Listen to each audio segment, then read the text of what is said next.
Don't forget that. And right now, House Democrat blasting some Tea Party lawmakers who he says shut down the government. Democratic Representative Steve Cohen making this comment while talking about the shutdown battle.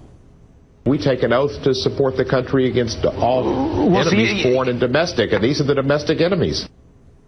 Dana Lash, host of The Dana Show, joins us. Nice to see you, Dana. What do you think? Domestic enemies. We have name-calling. Yeah, thanks for having me back, Greta. It's just unfortunate. I think that I can agree with Representative Cohen that we perhaps have a different means to get about to the same ends, but the name-calling and the incendiary rhetoric that they always say that the Tea Party participates in, they're the only people I see engaging in it. We've been called anarchists, terrorists, murderers. I mean, what else now? Do you know of, and I'll ask you, the viewers to write in if they know, do you have any instances in which Tea Party members in Congress have said anything, have equally insulting back? Do you remember?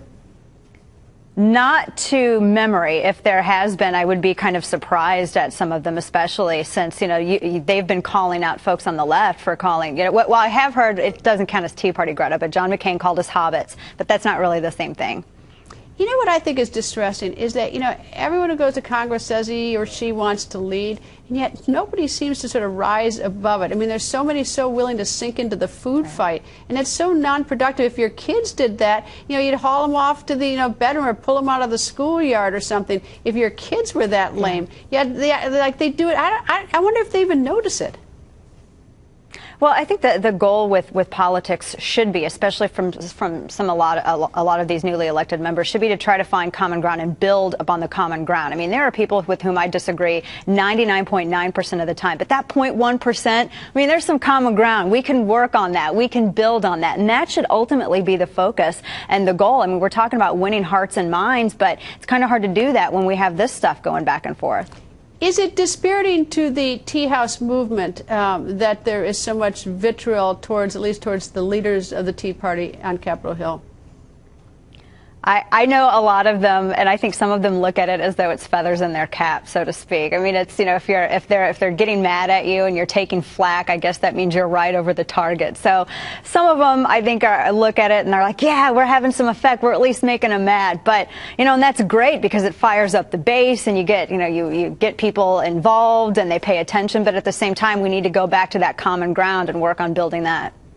Well, I guess that's the problem, because most Tea Party, I assume, would typically vote Republican, except now it's sort of seen splintered within the Republican Party, which is actually very effective for the Democrats to have the Republicans become two parties.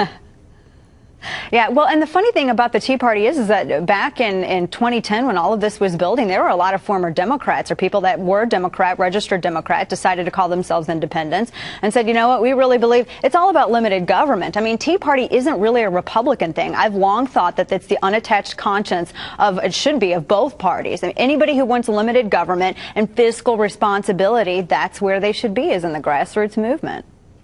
Dana, always nice to see you. Thank you for joining us. Thanks, Greta.